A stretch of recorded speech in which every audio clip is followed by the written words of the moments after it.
हम बात करेंगे आज Mrs Dalloway by Virginia Woolf. Virginia Woolf की राइटिंग स्टाइल थी stream of consciousness. Stream of consciousness क्या होती है? धारा प्रवाह या चेतना प्रवाह। अर्थात राइटर लिखता है कि जो कैरेक्टर है वो बोल क्या रहा है और उसके मन में क्या चल रहा है। मतलब ये है कि अगर राइटर कुछ बात कर रहा है तो उसके मन में भी कुछ चल रहा है, उसको भी दिखाना ही होता है स्ट्रीम ऑफ कॉन्शियसनेस। इसका आगे भी एक अच्छा सा उदाहरण दे देंगे। चलिए कहानी शुरू करते हैं। कहानी है मिसेस डॉलोवे। ये कहानी है क्लैरिसा डॉलोवे नाम की एक औरत की, जिनकी एज लगभग 50 या 51 साल की हो चुकी है। ये इस नॉवेल की प्रोटैगनिस्ट है और ये कहानी इनके पूरे दिन के मतलब 12 घंटे से कम की भी कहानी है और दिन है वेडनेसडे का। A lot of character in this novel. Discuss कर लेते हैं कौन कौन से कैरेक्टर हैं। सबसे पहली कैरेक्टर तो यही है मिस क्लैरिसा डॉलोवे, जिन्हें आगे हम क्लैरिसा या फिर मिस डॉलोवे के नाम से ही बुलाएंगे। सेकेंड है रिचर्ड डॉलोवे, मालूम है ये इनके हस्बैंड हैं। तीसरा पीटर वाल्स। पीटर वाल्स कौन है? पीटर वाल्स हैं इनके ओल्ड टाइम के, कह सकते हैं पुराने लवर हैं। सेप्टिमस स्मिथ, ये एक सोल्जर है। इनकी बहुत अच्छी कहानी है। जितनी कहानी मिसेस क्लैरिसा की है उतनी ही कहानी सेप्टिमस की भी है। एक डॉक्टर होम्स नाम के भी साइकेट्रिस्ट हैं, फिजिशियन इसमें, और सर विलियम बेटसॉ नाम के भी एक फिजिशियन है। एलिजाबेथ इनकी डॉटर है। मिस किलमैन, लेडी ब्रूटेन और भी बहुत सारे माइनर कैरेक्टर हैं, उनके बारे में कहानी में हम आगे डिस्कस कर लेंगे। चलिए कहानी स्टार्ट करते हैं। मिसेस डॉलोवे स्ट्रीम ऑफ कॉन्शियसनेस में लिखी गई दो लोगों की कहानी है, मतलब दो स्टोरी इसमें चल रही होती है। नॉवेल पब्लिश हुई थी 1925 में और सेटिंग रखी गई इसकी लंदन में। कहानी स्टार्ट होती है क्लैरिसा, लंदन में रहने वाली एक औरत, मिडिल एज औरत जो कि काफ़ी अमीर है।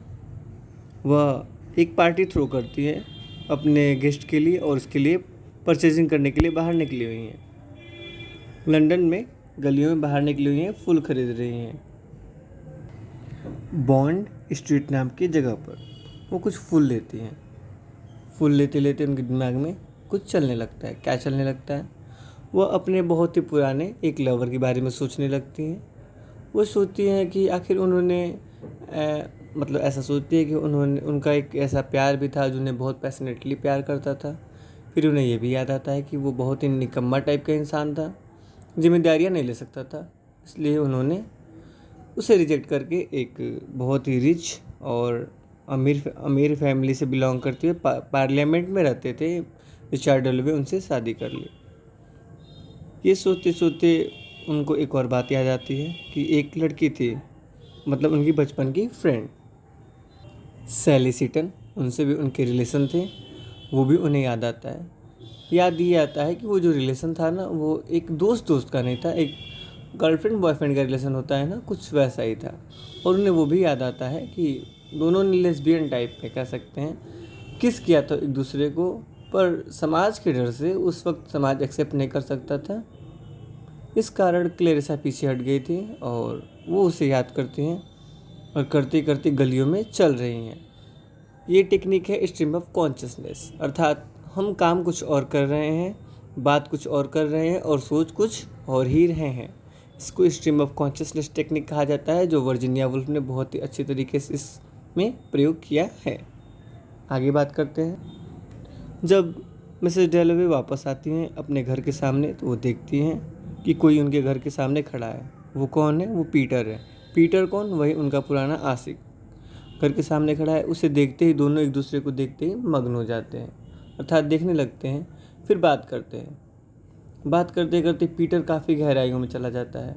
मतलब बात वो नॉर्मल ही कर रहे थे, लेकिन आंखों से पता चल रहा था कि दोनों एक दूसरे से अभी भी बेहद प्यार करते हैं। पीटर इधर उधर की बातें करता है। बात करते करते वो पूछता है, क्या तुम अपने पति के साथ खुश हो? क्लैरिसा जवाब देना चाहती है, परंतु उसकी 17 साल की बेटी एलिजाबेथ और उसका कुत्ता ग्रिजल दोनों आ जाते हैं। लीजा बोलना तो बहुत सॉरी क्लेरिसा बोलना तो बहुत कुछ चाहती है, परंतु अपनी बेटी जो उसकी अब काफ़ी बड़ी हो चुकी है उसे देखकर वो चुप हो जाती है, अंदर चली जाती है। अंदर जाने से पहले जो पार्टी उसने थ्रो कर रहा था शाम के लिए ना, उसने उसने उसको भी बुला लिया होता है। आते हैं, कहानी पीटर को भी बुलाती है। पीटर इंडिया में था, बहुत दिन बाद वापस आया है। अब ये वापस आया क्यों है जी, इसकी भी डिस्कस कर लेते हैं। ये वापस आया है, ये एक लड़की को डेट कर रहा होता है डेजी नाम की, जिसका डिवोर्स होने वाला है। वो उसके डिवोर्स में हेल्प करने के लिए आया है पीटर। बल्कि रेदर देन डिवोर्स में मदद करने के बजाय ये क्लेरिसा के पीछे पड़ जाता है और फिर इसका ध्यान क्लेरिसा के पीछे मग्न हो जाता है। कहानी में ये बात आगे पता चलेगी। अब यहाँ जो पीटर है वो वहाँ से निकलता है और रीजेंट पार्क में चला जाता है। वहाँ देखता है कि एक सेप्टिमस अपनी पत्नी लुक्रेजिया के साथ बैठा हुआ है और विलियम ब्रैडशॉ जो उनके साइकोलॉजिस्ट हैं उनके अपॉइंटमेंट का इंतज़ार कर रहा है। कहानी शिफ्ट हो गई है जी अब सेप्टिमस पर। सेप्टिमस कौन है? सेप्टिमस है वर्ल्ड वार फर्स्ट का एक सिपाही, जिसने लगातार बहुत से लंबे समय तक युद्ध में भाग लेने के कारण नर्वस सिस्टम उसका डाउन हो गया है। उससे काफ़ी बीमारियां हो चुकी हैं, मानसिक रूप से अनस्टेबल हो गया है और उसे बीमारी हो गई है। बीमारी क्या नाम क्या है? Cell shock. सेल शॉक क्या होता है? हेलुसिनेट करता है व्यक्ति, अजीब ही चीज़ देखता है जो होती नहीं है, जो हो ही नहीं सकती है, वो चीज़ें देखता है। सेप्टिमस वर्ल्ड वार फर्स्ट से पहले एक पोएट था, काफ़ी अच्छे वर्क्स को लिखा था उसने। लिखा क्या था? विलियम शेक्सपियर तो उसके फेवरेट थे। जहाँ एक तरफ वो इससे पहले पोएट था वर्ल्ड वार फर्स्ट से पहले, अब वो एकदम बेकार इंसान हो चुका है, उसे कुछ समझ में नहीं आता, अर्थात वो एक तरफ से पागल हो चुका है। उसकी वाइफ लुक्रेजिया बहुत सफ़र कर रही है, लेकिन फिर भी वो सेप्टिमस का साथ नहीं छोड़ रही है। अब सेप्टिमस अलग अलग तरीके से हेलुसिनेट करता है। हेलुसिनेट क्या करता है जी? उसे लगता है कि जो पेड़ पर चिड़ियाएँ बैठी हुई हैं ना, वो ग्रीक लैंग्वेज में कोई गाना गा रही हैं, या फिर कोई इंसान खड़ा है ना, वो अचानक कुत्ते में बदल गया है, या फिर कोई कुत्ता खड़ा है वो इंसान में बदल जा रहा है। ऐसी अजीब अजीब चीज़ें वो हेलुसिनेशन में देखता रहता है। और भी बहुत सारी चीज़ें। उसका एक सीनियर इवांस नाम का एक सोल्जर जो उसके साथ ही लड़ा था वर्ल्ड वार फर्स्ट में, वो मर जाता है, जिससे काफ़ी गहरी दोस्ती होती है। इसका शौक भी बहुत ज़्यादा सेप्टिमस को लग चुका है। सेप्टिमस को समझ नहीं आ रहा है, वो हेलुसिनेट करता ही रहता है। लुक्रेजिया भी बहुत परेशान है। लुक्रेजिया हेड बनाने वाली कंपनी में काम करती है, हेड बनाती है बेसिकली खर्चा चलाने के लिए। और सेप्टिमस दिन भर बातें करता रहता है। किससे बातें करता रहता है? इवांस से। इवांस कौन? वही उसका दोस्त जो मर गया है। और हेलुसिनेशन रोकने के लिए ये लोग किसका वेट कर रहे हैं? विलियम ब्रैडशॉ, जो कि एक बहुत ही अच्छे साइकोलॉजिस्ट है। अब जो उसके साइकोलॉजिस्ट हैं विलियम, उनको ये सब बात समझ में नहीं आती है। उनको लगता है कि सेप्टिमस कमज़ोर दिल का है और बहादुर नहीं है।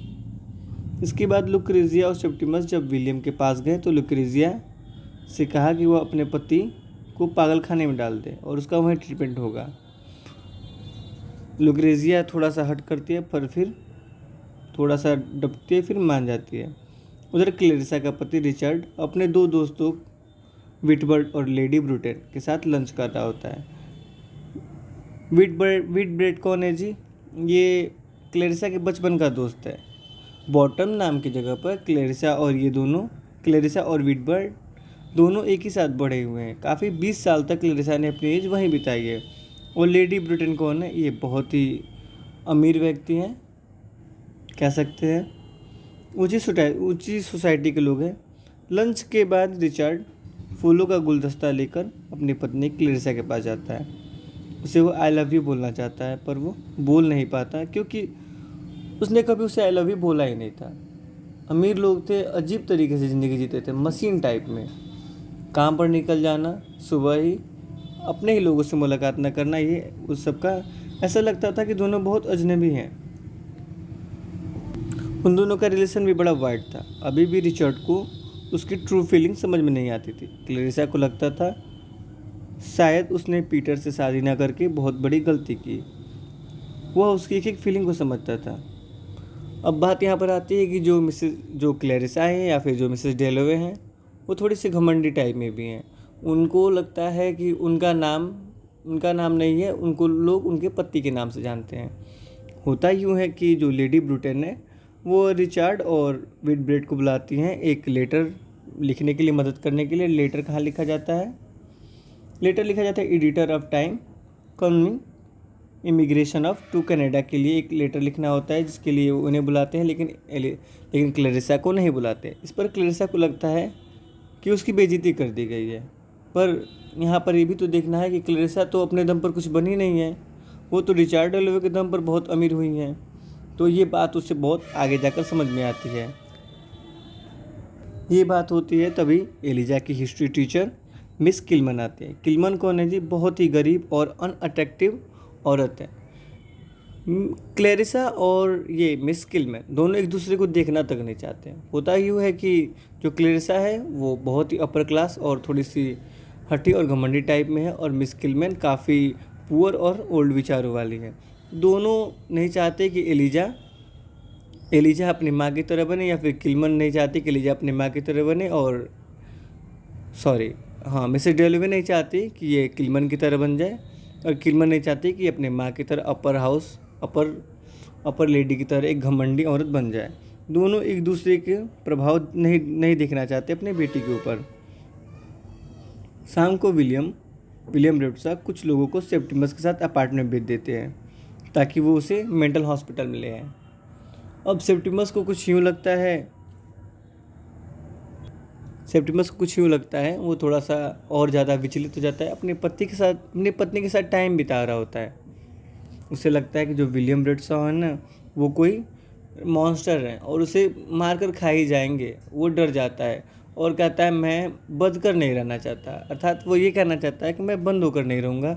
और वह बचने के लिए भागता है। भागते भागते वह दरवाजे की खिड़की से कूद जाता है और गिरकर मर जाता है। बहुत ही अजीब बात हुई है।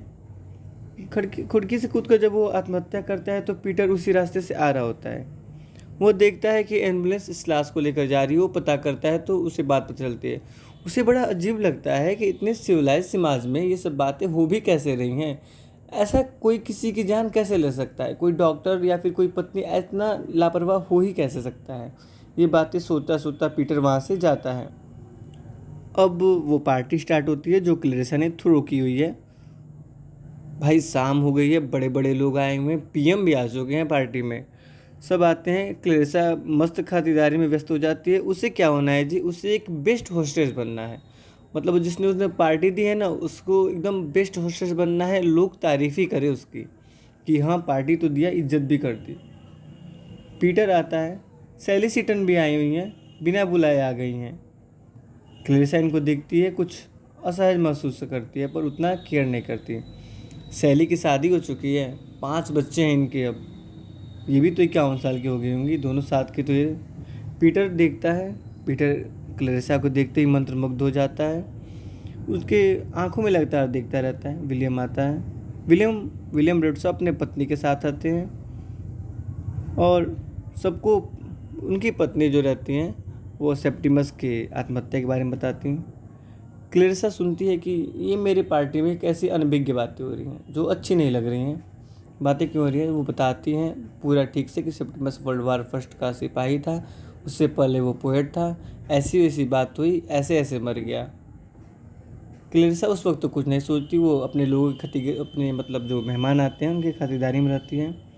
लेकिन फिर जैसे वो वहाँ से हटती है, अकेलेपन में रूम में जाती है, सोचती है कि ये विलियम जैसे लोग सेंसिटिव लोगों का जीना सा आराम कर देते हैं।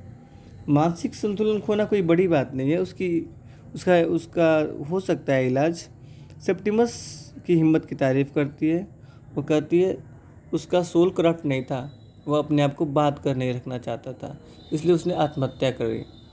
इस बात से क्लैरिसा को ये भी रियलाइज हो जाता है कि यार मैं भी तो कुछ वैसे ही हूँ, डॉक्टर साहब की तरह, या फिर मैं बिल्कुल सेप्टिमस की तरह नहीं हूँ। अर्थात मैंने तो सिर्फ एक अपर हाउस या फिर रिच लेडी का जीवन जीने के लिए अपने आत्मा को ही जान से मार दिया, गला सा घोट दिया उसका। मैं अपने दम पर हूँ ही क्या आज अपने जीवन में। सब मुझे जानते हैं कि मैं एक पार्लियामेंट में बैठे व्यक्ति की पत्नी हूँ, और सब मुझे मिसेस डेलियो के नाम से जानते हैं। कोई क्लेरेसा नहीं कहता मुझे। ये सोचते सोचते वो कहती है कि इससे अच्छा होता कि मैं भी मर ही जाती, या फिर और बहुत सारी बातें सोचती है। वही स्ट्रीम ऑफ कॉन्शियसनेस की टेक्निक यहाँ पर वर्जीनिया वुल्फ ने अगेन यूज की है। क्लेरेसा बहुत सोचती है, बहुत सोचने के बाद फिर बाहर आती है, थोड़ा सा स्माइल लेकर चेहरा पर। उसके स्माइल को देखकर पीटर काफ़ी खुश हो जाता है। वो बाहर से आती है, पार्टी में फिर रौनक डाल देती है, और कहानी यहीं पर ख़त्म हो जाती है। कहानी ख़त्म होने से पहले जब उसकी पार्टी संपूर्ण हो गई थी, क्लेरेसा को बहुत खुशी हुई। क्लेरेसा की ये पहली पार्टी थी जिसमें उसने इतने बेहतरीन तरीके से काम किया था, पर उसे खुशी नहीं हुई। अब वो एक परफेक्ट होस्टेस बन गई थी, पर वो अब उसका मन शांत नहीं रह गया था। उसे पता चल गया था कि उसने अपने आत्मा के साथ ही धोखा कर दिया है, और कहानी ऐसे ही ख़त्म हो जाती है। Thank you.